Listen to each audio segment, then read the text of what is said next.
Buen día, Néstor. Buen día, Marcelo. Y muy buenos días a la audiencia de Paraguay TV. Hoy compartiremos con ustedes los antecedentes que llevaron a 3 gobiernos a asignar el documento más infame y cobarde que vio la historia, el Tratado Secreto de la Triple Alianza contra el Paraguay.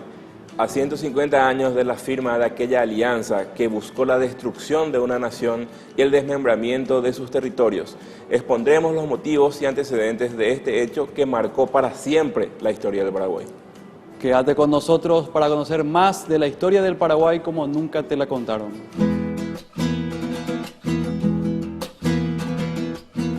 ¿Cómo se llega para que 3 naciones, 3 gobiernos realmente, declaren la guerra al Paraguay a través de un tratado secreto signado el 1 de mayo de 1865?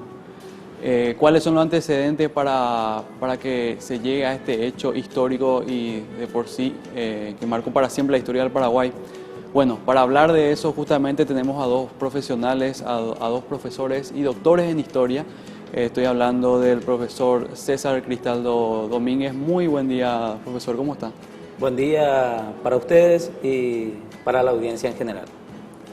También está con nosotros el doctor Gustavo Acosta. Muy buen día, doctor, ¿cómo está? Pero muy buenos días, gracias por la invitación. Muchas gracias a ustedes por su presencia realmente este domingo. Néstor. Sí, vamos a hablar de un tema muy controvertido en la historiografía nacional, que justamente trata sobre el infame tratado de la Triple Alianza.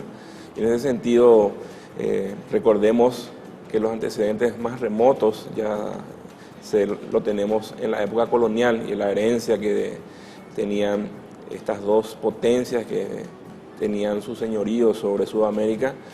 En especial, por supuesto, nos referimos a los reinos de España y Portugal, y en ese sentido el reino español tuvo un poco de indolencia en la defensa de sus territorios por la violación de los diversos tratados por parte del reino de Portugal.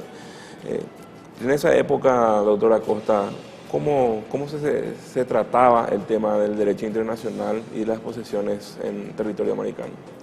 Bueno, debemos dejar en claro que en las relaciones españolas lusitanas, los portugueses tuvieron casi siempre la de ganar, porque ellos hábilmente trabajaron sus diplomáticos y también tuvieron la audacia para ocupar los espacios geográficos. La inserción de los portugueses dentro del territorio español, podríamos decir, se inicia en el año 1580 con las incursiones de los llamados bandeirantes. Estos buscadores de esclavos, de tesoros, bajaron sobre los dominios españoles, sobre todo en la zona del Guairá, y movieron a los que estaban colonizando esa zona en las ciudades de Santiago de Jerez, la de Villarrica, que se mudó en numerosas ocasiones hasta quedar donde definitivamente se encuentra hoy en día. No solamente llevaban esclavos, sino que evidentemente se posesionaban de los territorios aplicando un principio conocido como uti possidetis. El que posee, el que ocupa el espacio es el propietario. Podríamos decir que la penetración de los bandeirantes,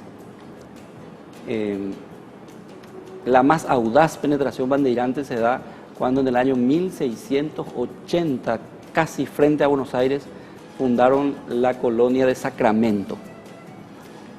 Lógicamente, la audaz acción de los bandeirantes movió al gobernador entonces de Buenos Aires, Garro, a movilizar sus tropas y expulsarlos ese mismo año.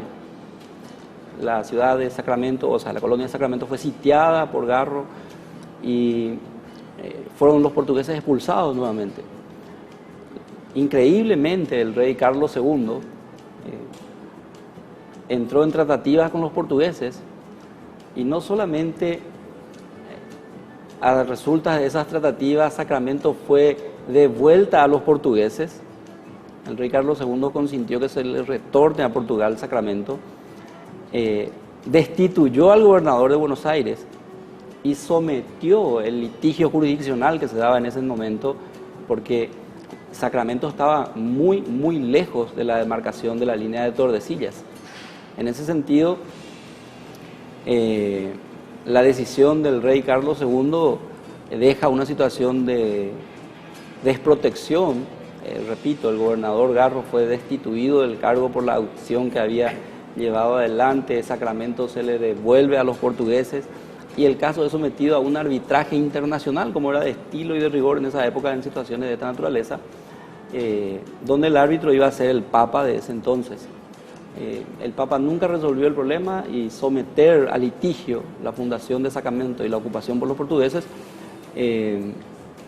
va a generar un conflicto diplomático, imaginémonos, de 1680 hasta 1750, primero 1777, después estamos hablando de un litigio de más de 100 años. Es decir,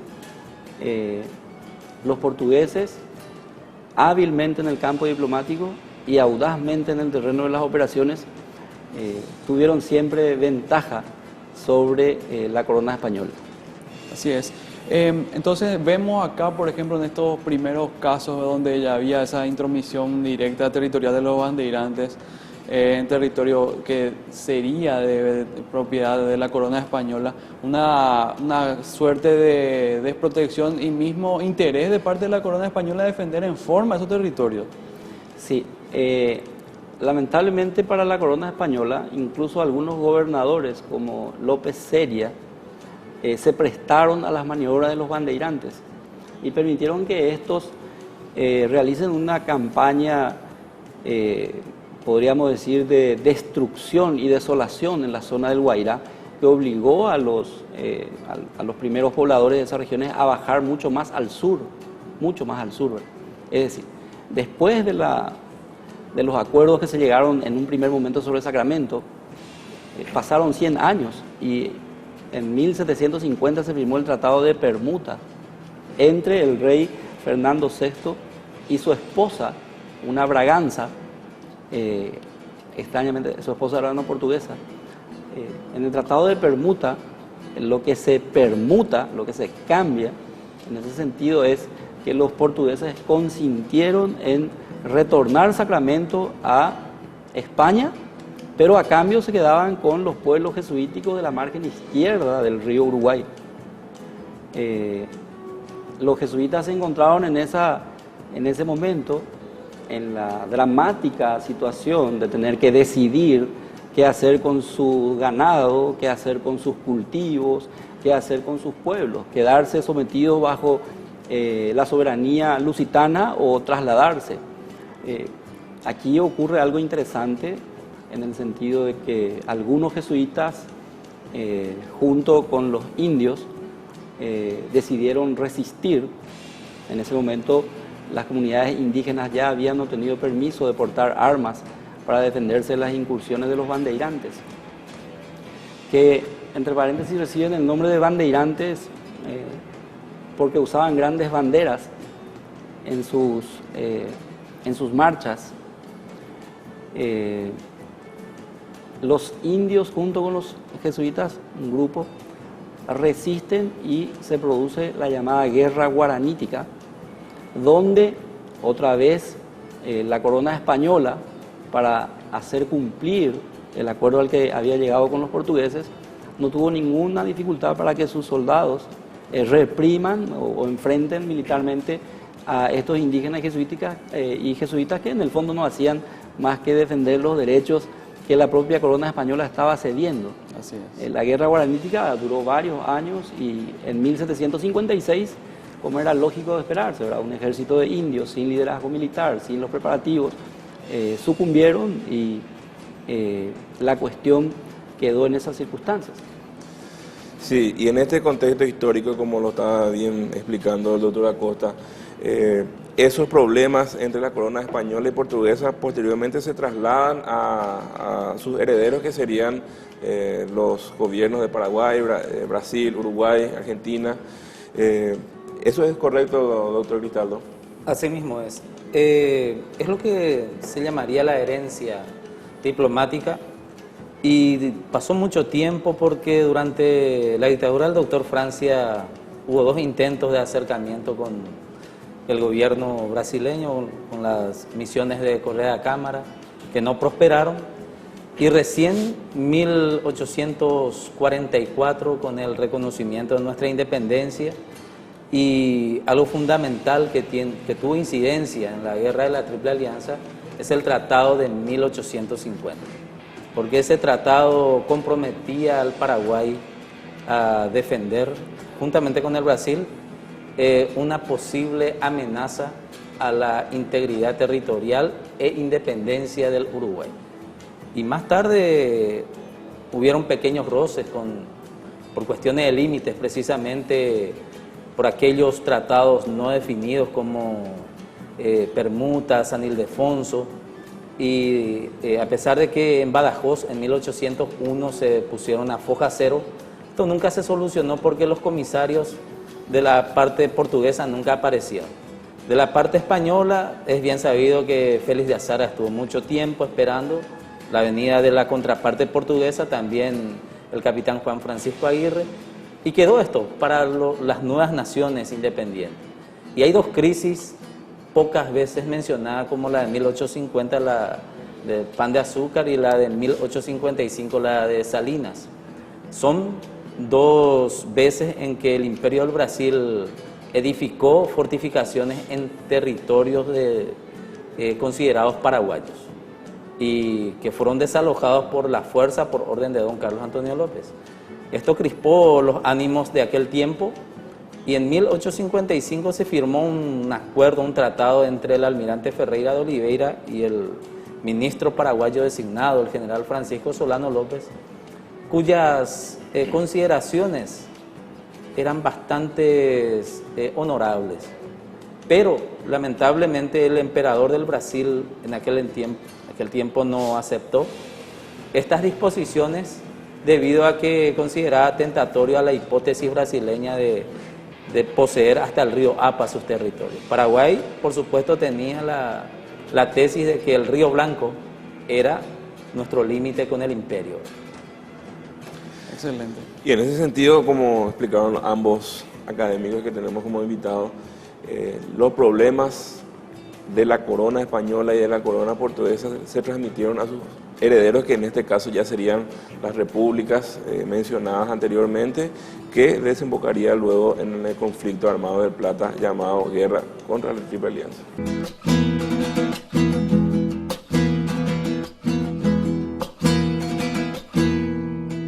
Volvemos con más Paraguay Eterno. En esta primera parte pudimos observar cómo esa gran ambición ya existente en tiempos muy antaños, estamos hablando de épocas donde recién se ceñía el poder español, así como el portugués, sobre los territorios de América. Ya en ese entonces, los bandeirantes, que serían por supuesto de la tierra portuguesa, estos con mucha ambición iban atacando, asaltando, reducciones, por supuesto, matando y sembrando el terror y buscando obviamente la obtención de territorios a su paso. Ahora, yéndonos un poco más allá, mucho más cerca en el tiempo, ¿cuáles serían y cuáles son esos antecedentes más cercanos a ese tratado infame de 1865? Sí, pequeño dato nada más.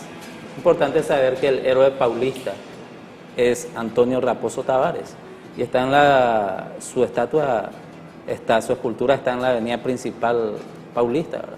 O sea, a modo de recordación nada más. Algo importante, que todo esto parte en 1851, con el protocolo, tratado firmado entre Honorio Hermeto por parte del Imperio del Brasil y el general Urquiza. Un acuerdo que tenía como fin coadyuvar para la caída del dictador de Buenos Aires, Juan Manuel de Rosas. Y con eso se inicia la intromisión diplomática y militar del Imperio del Brasil en el Río de la Plata. Y año siguiente se logra la caída del dictador. Una vez conseguido este objetivo, se llegó a 1856 al primer tratado firmado entre Urquiza y el vizconde de Abaeté, por el cual el Brasil se aseguró la libre navegación de parte de los ríos interiores de la República Argentina, de la Confederación, y ya se ganó prácticamente la quietud diplomática y militar argentina, una especie de rara neutralidad en un hipotético caso de un conflicto con el Paraguay.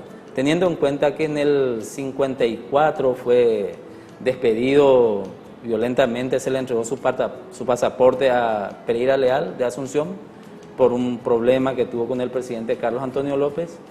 Después el desalojo en las Salinas de tropas brasileñas y la famosa expedición naval del almirante Ferreira de Oliveira, que terminó con el Tratado Verges-Paraño en Río de Janeiro en el 56. Pero aún así, teniendo en cuenta otro aspecto que guarda relación con el Tratado Secreto de la Triple Alianza, hay que tener en cuenta los dos tratados de Paraná, 1856 y 1857. 56 firma, como lo dije, vizconde de Abaeté con el general Urquiza, y en el 57 viene la mejor arma diplomática del imperio, que fue José María da Silva Paraños, el barón de Río Branco, en donde consigue maniatar a la Argentina a los intereses del imperio. Ahí prácticamente la Argentina quedó sin voz y voto, prendido a la voluntad política y diplomática del imperio del Brasil. Entonces vemos también que la habilidad diplomática de los portugueses, por herencia prácticamente política, se traslada a los brasileños, doctor. Sí, la tradición de la lectura, historiográficamente hablando, señala ese punto. Podríamos decir, cuando llegue la ocasión, de que la habilidad o la falta de habilidad en la diplomacia portuguesa, o brasilera ya en ese caso, se ve en la forma en que cerraron el conflicto de la guerra en sí misma. Ahí es como que hay un punto a analizar, debatir. Las guerras deben ser concluidas siguiendo normas y fórmulas que permitan la pronta reinstalación de un orden diplomático, y todos sabemos de que en el ambiente de nuestra sociedad este conflicto es como que todavía provoca sensaciones difíciles de aceptar.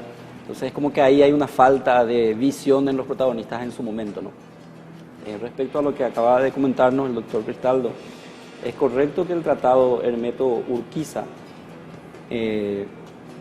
es un esfuerzo que hizo la diplomacia brasilera por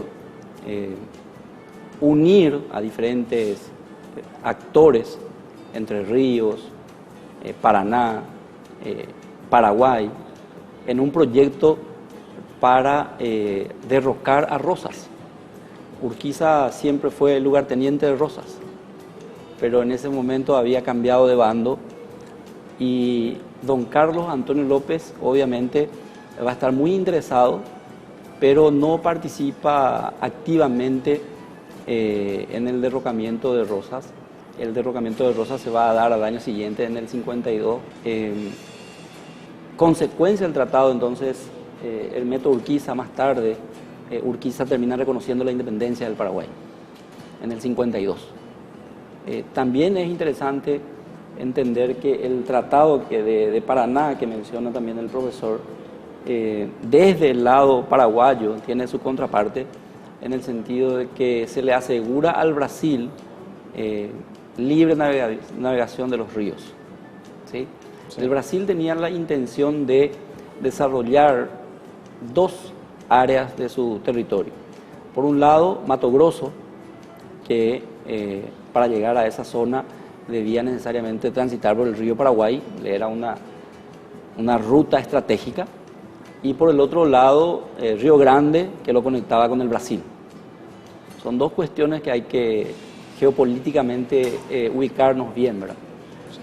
De hecho también, y con esto concluyo mi participación en este espacio,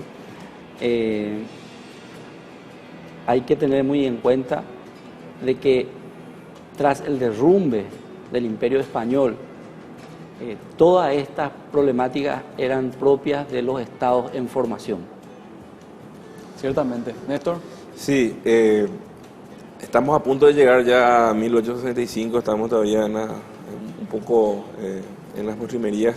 En ese sentido, hubieron tratados, instrumentos internacionales que se firmaron antes de ese tratado de la Triple Alianza. Sí, fundamentalmente hay que tener en cuenta los dos protocolos del 64.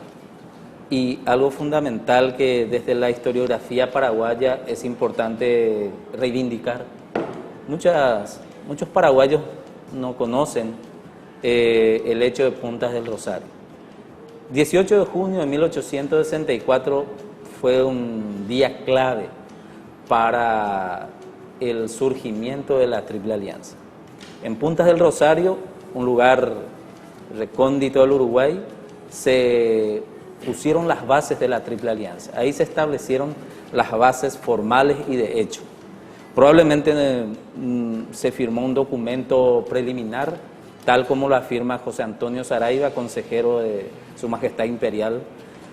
Y los protocolos del 22 de agosto del 64, firmado por Saraiva, Antonio Saraiva y Rufino de Elizalde, más el de 20 de octubre del 64, en donde Rufino de Elizalde y Pereira Leal vuelven a ratificar el cerrojo contra el Paraguay. Allí se establece, porque estos protocolos son muy importantes mencionar. En el primer protocolo del 22 de agosto del 64 se establece que la Argentina le dejaba las manos libres al Brasil para sus operaciones militares en el Uruguay, militares y diplomáticas. La de octubre, 20 de octubre, establecía como causal de guerra la posible intromisión paraguaya o el posible paso del ejército paraguayo por tierras o aguas territoriales argentinas. O sea, estaba totalmente pergeñado todo esto, estaba preparado y solamente faltaba un detalle, el acto formal de la firma del tratado. Solamente eso faltaba.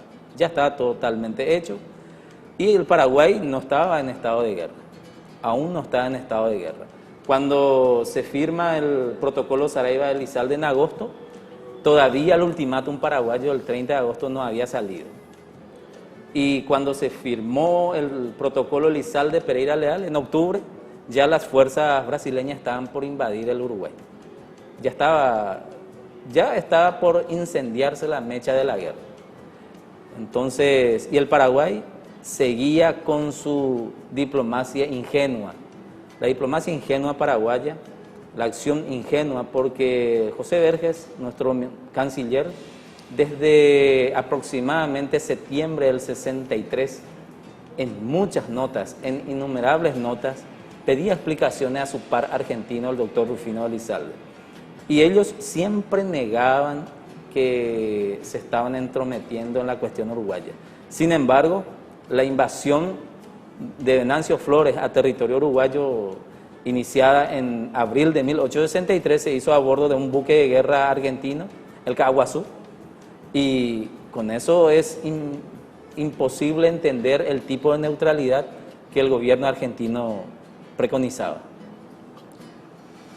En ese sentido, entonces, como escuchamos la explicación del doctor Cristaldo, ya prácticamente se cernían unos nubarrones sobre la República del Paraguay y el cerrojo prácticamente estaba cerrado.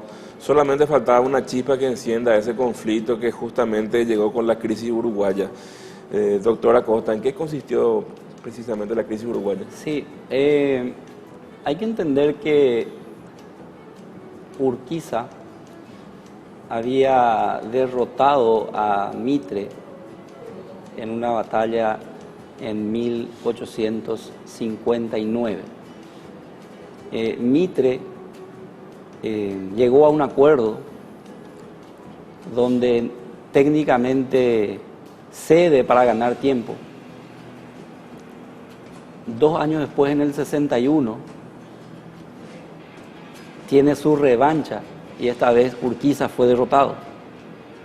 La derrota de Urquiza significó que Mitre tenga que empezar a pagar los favores, podríamos decir, de sus aliados, uno de ellos Venancio Flores.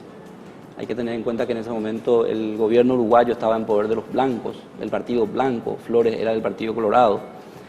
Entonces, Mitre ya en el poder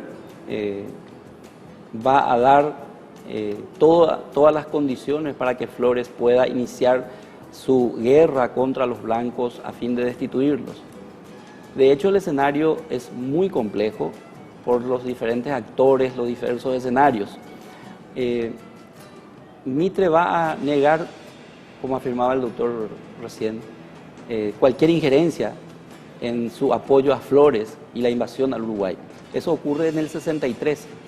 Los blancos pidieron la mediación brasilera y pidieron también la mediación paraguaya, que después no supieron resolver. Ese momento coincide con la problemática de la injerencia brasilera en las fronteras uruguayas. Y eso vuelve problemático el escenario, incluso para explicarlo normalmente. Fíjense, la presencia, la presión de las exigencias del Brasil al gobierno blanco va a hacer que se produzca esta reunión de Puntas del Rosario. Es decir, Puntas del Rosario es un momento diplomático donde el representante del Brasil, junto con Rufino Elizalde y Edward Thornton, tratan de plantear a los blancos alguna solución a la guerra civil que se desataba en el Uruguay. Una guerra civil violentísima, porque los colorados y los blancos tuvieron su enfrentamiento donde los paraguayos quedamos como nenes amables y amistosos. La violencia política en el Uruguay era tremenda. Entonces, Punta del Rosario significa un intento del Brasil por plantear algo nuevo a los blancos. Un intento que fracasa, y el fracaso de ese esfuerzo va a llevar a una alianza entre Argentina y Brasil, donde el Brasil tiene las manos libres para operar militarmente sobre los blancos.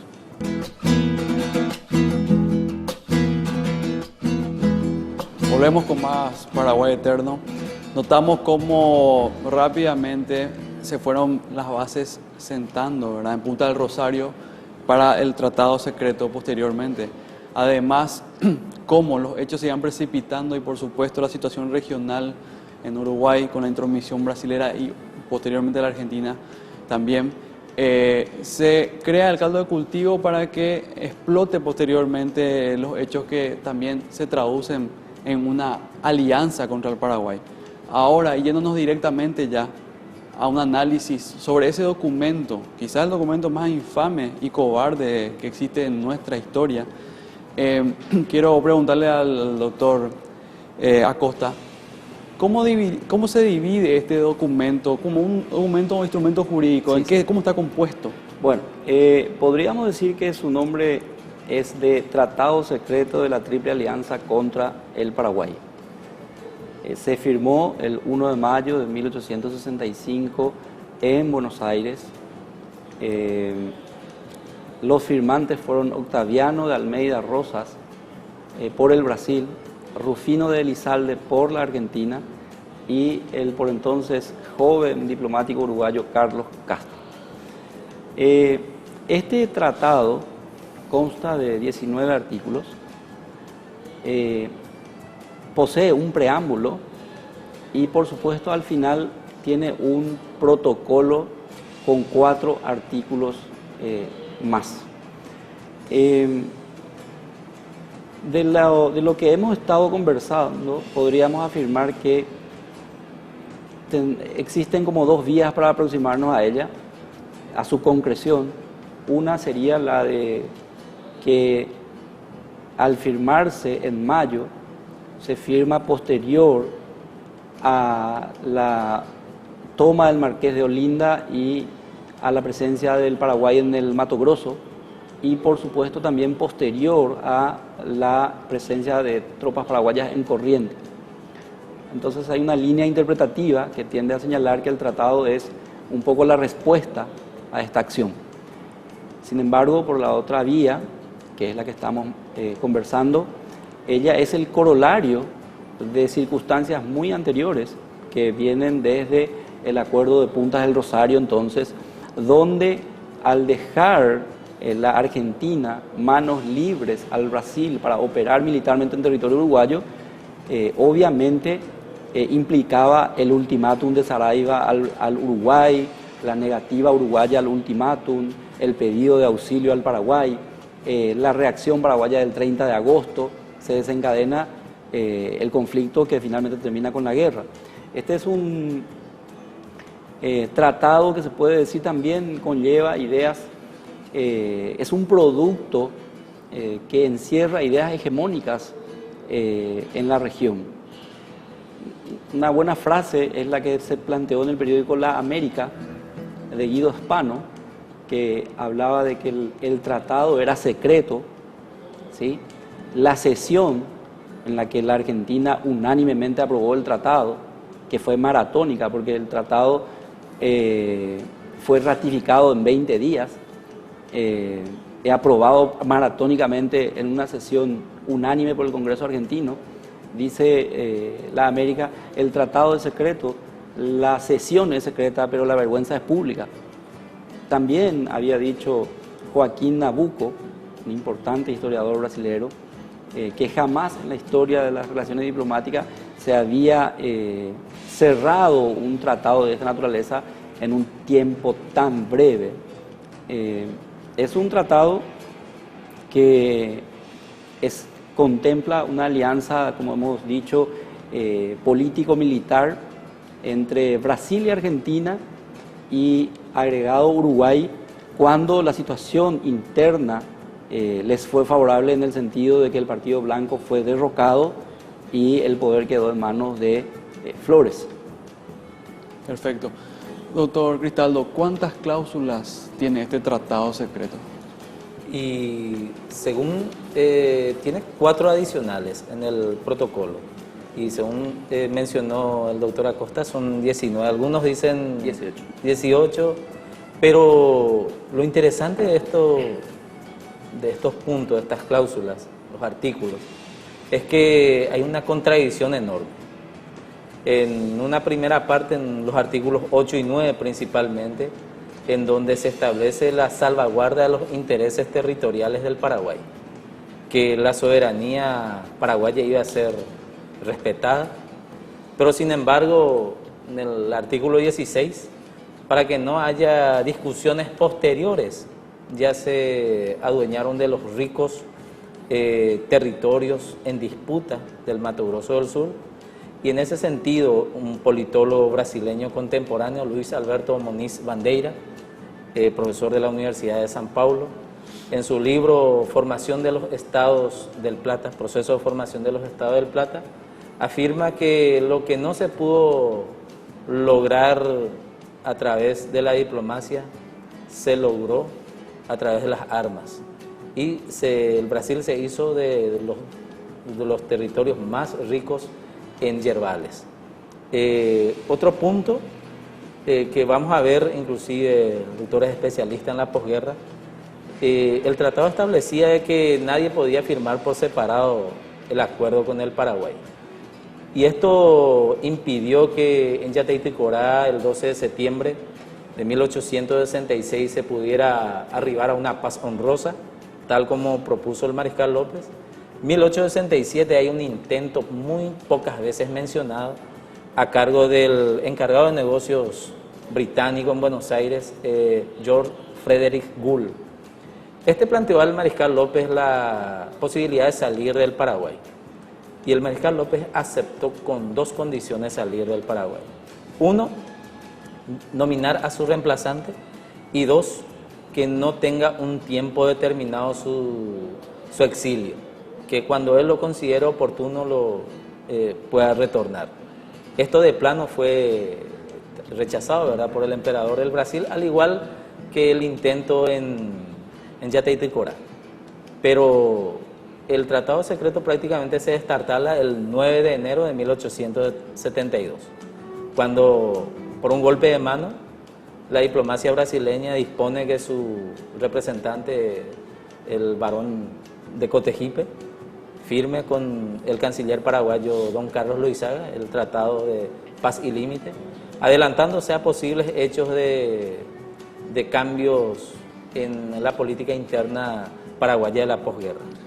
Como vemos muy bien en lo que es el texto de este tratado secreto, además de contradecirse en varios de sus artículos, entra en incoherencia en algunos, como lo dijiste muy bien, doctor, donde se compromete a respetar la soberanía e integridad la soberanía del Paraguay y su territorio, la integridad de su territorio. En posteriores cláusulas, como dijiste muy bien, y yo creo que es importante acentuar esto, se divide los territorios del Paraguay entre los ganadores. El 16.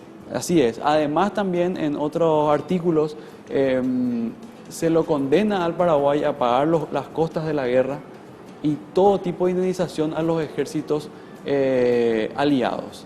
O sea, en todo sentido, este tratado secreto está plagado de incoherencias, de mentiras y varios errores, diríamos hasta incluso jurídicos, doctor Acosta. Sí, el artículo 6 del tratado establece que el objetivo de la guerra es derrocar al gobierno de Francisco Solano López.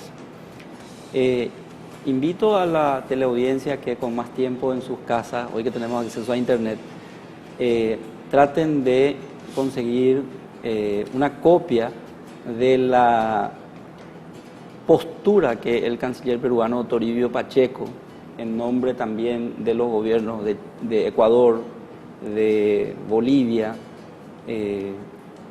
había elaborado cuando se supo lo del tratado secreto. Pacheco sostiene la tesis muy clara de que ningún gobierno puede declarar una guerra con el objetivo de derrocar a otro gobierno, que el gobierno es la representación de la soberanía de una nación y que es casi imposible separar gobierno y nación. Creo muy acertadamente que cuando él sostiene de que si el pueblo paraguayo legítimamente había elegido a sus autoridades, si al final de cuentas este gobierno era difícil, bueno, el pueblo tendría después las herramientas jurídicas para reemplazarlo. Pero el artículo 6 habla claramente de que el objetivo de la guerra es derrocar al gobierno del Paraguay. Ninguna nación, de hecho, tiene el derecho de inmiscuirse para derrocar gobiernos establecidos por otras naciones en ejercicio de su soberanía. Muy correctamente mencionaste que el artículo 9 habla de que la independencia, la integridad territorial y la soberanía son tres conceptos de mucho valor. La soberanía en lo interno implica la posibilidad del autogobierno y las tomas de decisiones que son propias de una nación. Y en el mundo, la soberanía externa es la posibilidad de relacionarnos según nuestros intereses. Entonces el artículo 9 dice que se garantiza solamente por 5 años. ¿Qué pasaría después de que el Paraguay sea derrotado? ¿Qué pasaría con nuestra independencia? ¿Qué pasaría con nuestra integridad? ¿Qué pasaría con nuestra soberanía? Es decir, esa es de hecho una contradicción importante. Hay también artículos que no sé si son de uso en los tratados internacionales, pero en los artículos finales se establece que los gobiernos aliados se repartirán el botín de guerra. Creo que eso es lamentable en el sentido de que se van a quedar con todos los objetos que encuentren y también, por supuesto, señalan de que las armas del Estado paraguayo serían repartidas entre ellos. Por supuesto, fíjense cuando señala de que la guerra es contra el gobierno y no contra el pueblo. Es una tesis difícil de sostener, ¿verdad? Porque el que muere en la guerra, el que sufre, el que va a pagar los daños colaterales, es el campesino, es el trabajador, es el obrero, las familias destruidas. El pueblo mismo. Es el pueblo mismo. El que va a pagar después con sus impuestos los gastos de guerra, si es que existe, se puede, va a ser el pueblo. Así es. Néstor. Sí, justamente ahondando un poquitito con lo que decía el doctor Acosta últimamente, en esta última intervención, a su vez también le imponía al Paraguay, al pueblo paraguayo, a pagar los gastos de guerra, pero el objetivo principal, según ellos, era el derrocamiento del gobierno actual de ese entonces. Pero el gobierno derrocado, igual el pueblo paraguayo tenía que pagar los gastos de guerra, entonces era una incoherencia total y absoluta.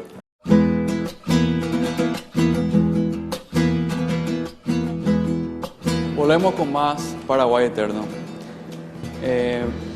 Realmente en la última parte estuvimos hablando más concretamente de las cláusulas de ese tratado y pudimos observar la incoherencia entre varios conceptos esgrimidos y cómo se diferencia el hecho del derecho en este instrumento público y cómo se nota el espíritu de este tratado en sus intenciones, que de ningún modo se disfraza en lindas palabras como vemos: independencia, soberanía, integridad territorial, conceptos que fueron pisoteados por la Triple Alianza en 5 años de guerra y posterior más de 6 años de ocupación, por supuesto. ¿Néstor? Sí, la verdad que varios artículos dentro de este mismo instrumento jurídico, como he mencionado, se contradicen entre sí. Uno de los artículos evidentemente contradictorios es también que el cumplimiento, o sea, que ellos supuestamente garantizaban la soberanía y la independencia nacional, pero sin embargo exigen términos dentro de ese mismo tratado en cuanto a la desintegración territorial del Paraguay. Así es. Obviamente es un tratado que formalmente solo garantiza por 5 años y luego los actores quedaban liberados para obrar mejor parecer, según su parecer. El artículo 18 del tratado establece que el mismo debe permanecer secreto. Este mandato no se cumple porque razones de otra índole permitieron su divulgación tempranera. La divulgación del tratado se da a través de Carlos Calvo, quien entregó una copia al ministro británico en el Uruguay, Guillermo Letson. Letson, a su vez, traslada la copia al ministro de Relaciones británico, John Russell, y este es el que publica en el libro azul del Parlamento británico, y la gente tiene acceso al mismo. Obviamente, la publicación del tratado desató una ola de protestas en toda América. El caso de Toribio Pacheco, el caso del canciller de Colombia. Recordemos, doctor, antes que nada, que el ejemplar original, los ejemplares originales del Tratado Secreto se dieron en 2 idiomas, portugués y español, y luego se tradujo al inglés para el Parlamento británico. La cuestión también interesante acá es la celeridad con que el tratado fue redactado y aprobado, desde la firma al 1 de abril a 23 días después de su ratificación, intercambio de gobiernos, es muy llamativa. Su publicación hace que incluso de alguna manera las personas breguen por la paz, y allí vuelvo a retomar lo que mencionaba César al principio, de que tal vez le faltó una mayor dinámica a la diplomacia paraguaya para usar este tratado a favor y conseguir una mayor intervención de las potencias extranjeras, porque finalmente todo esto quedó solo en discurso y razonamientos jurídicos.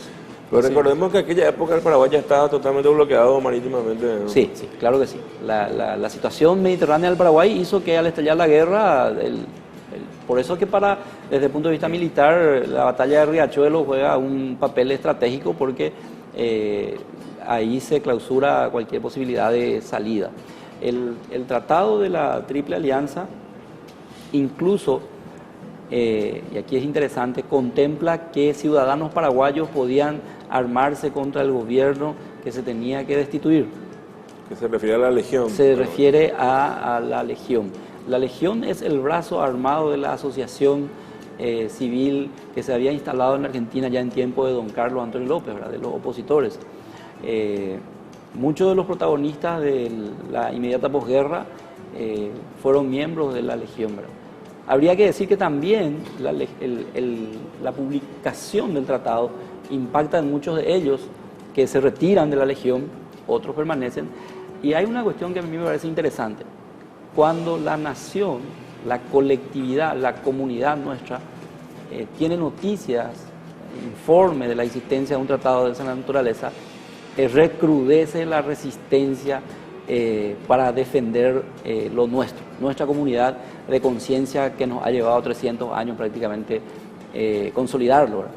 En ese sentido, la publicidad de un documento de esta naturaleza hace que defender nuestros territorios, nuestros espacios, ya sea una cuestión que va más allá incluso de la figura del Mariscal López. Así mismo. Doctor Cristaldo, ¿algunas consideraciones que usted tenga sobre este instrumento jurídico? Sí. En este punto, como señaló el doctor Gustavo, hay un hecho que sucede en 1875, el Tratado Sosa-Tejedor. Allí prácticamente creo yo de que el gobierno argentino de aquel entonces, creo que ya estaba Avellaneda como presidente en la Argentina, obtiene del Paraguay un tratado totalmente lesivo para los intereses paraguayos. El representante nuestro, Jaime Sosa, firma un tratado con el canciller argentino, el ministro Carlos Tejedor, la concesión total del Chaco, desde el río Bermejo hasta la Bahía Negra, tal cual era la tesis de Mitre, ¿verdad? Por suerte, aparece en medio el varón de Río Branco, intercede ante el presidente Gil y se buscó la manera de dejar sin efecto esta tratativa. O si no, el Paraguay iba a ser ya prácticamente desmembrado por mano propia de un paraguayo que perteneció a la Legión.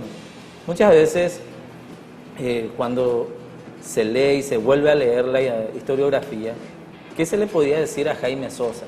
Jaime Sosa era alguien que creció en Buenos Aires, probablemente tenía más espíritu porteño que paraguayo, ¿verdad? Por lo tanto, que el Chaco pertenezca a la Argentina o al Paraguay le era relativo, ¿verdad? Más o menos es mi interpretación. Pero el tratado en sí, como en los conflictos internacionales actuales del Medio Oriente, se titularon que la guerra no era contra el pueblo iraquí, era que era contra Saddam Hussein, y más o menos así era. Solano López era el cuy de la cuestión, el tirano, el que amenazaba la estabilidad del Plata. Pero una cuestión práctica,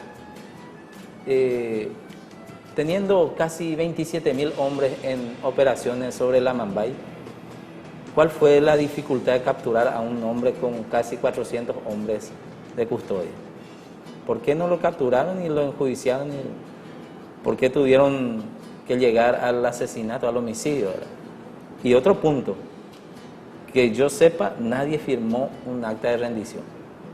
Nadie firmó, por lo tanto, nadie se rindió. La prueba más elocuente es la entrevista que se le hace, la pregunta que se le hace al coronel Silvestre Aveiro: ¿cuánto eran ustedes acá, general Cámara? Y le dice: cuente los muertos, cuente los heridos y cuente la cantidad de prisioneros. Y ahí va a tener el total de los paraguayos que estuvimos en Cerro Corá. Una situación, punto de vista romántico más o menos de la guerra. Finalizando, hay que resaltar y hacer un homenaje a todos los paraguayos, a ese, así como mencionó el doctor Gustavo, al humilde campesino que se convirtió en soldado, porque prácticamente el hombre de pueblo y el soldado era la misma cosa, el miliciano paraguayo, y hicieron una demostración de cuánto significa el amor a la patria que hoy necesitamos, que hoy nuestros líderes, nuestras autoridades necesitan mirar un poco hacia el pasado y rendirle un homenaje tratando de hacer que nuestro país vaya por un camino de paz y porvenir. Totalmente de acuerdo con tu palabra, doctor, realmente. Otro punto interesante e importante también que acotar, creo yo, es cómo los aliados al tomar Asunción no dan por terminada la guerra, y eso demuestra también el interés de la aniquilación a la población civil. Néstor, ¿qué opinas respecto a eso? Sí, justamente es una consideración jurídica, si hacemos una interpretación jurídica del tratado, el objetivo principal justamente era cambiar el gobierno del Paraguay, y ese objetivo se cumplió ya en enero de 1869 cuando se instaló el triunvirato, un gobierno provisorio, y en ese sentido ellos continuaron la persecución contra López porque sabían el liderazgo que tenía y su influencia que tenía sobre el pueblo paraguayo y la resistencia que iba a tener a su lado. Asimismo, quiero agradecer una vez más por su participación, doctor Cristaldo, por haber venido y poder hablarnos de lo que fue este tratado secreto. Gracias por venir. Gracias por la invitación y siempre a las órdenes. Doctor Acosta, muy amable, muchas gracias por estar con nosotros. Igual a ustedes, gracias. Bueno, así vamos concluyendo una emisión más de Paraguay Eterno, donde analizamos lo que fue un tratado que atentó completamente contra la soberanía, independencia e integridad territorial de la República del Paraguay. Este 1 de mayo de 1865 se cumplen 150 años de la firma de ese documento nefasto para el futuro y el porvenir de nuestra patria, que incluso hasta hoy seguimos sufriendo las consecuencias. Entonces va de nosotros nuestro homenaje sentido y emocionado hacia todos aquellos paraguayos que aguantaron, resistieron y no se rindieron ni siquiera aún después de ese 1 de marzo de 1870. Nos encontramos nuevamente el próximo domingo a las 10 en Paraguay TV para seguir contándoles más de la historia del Paraguay como nunca te la contaron. Hasta entonces.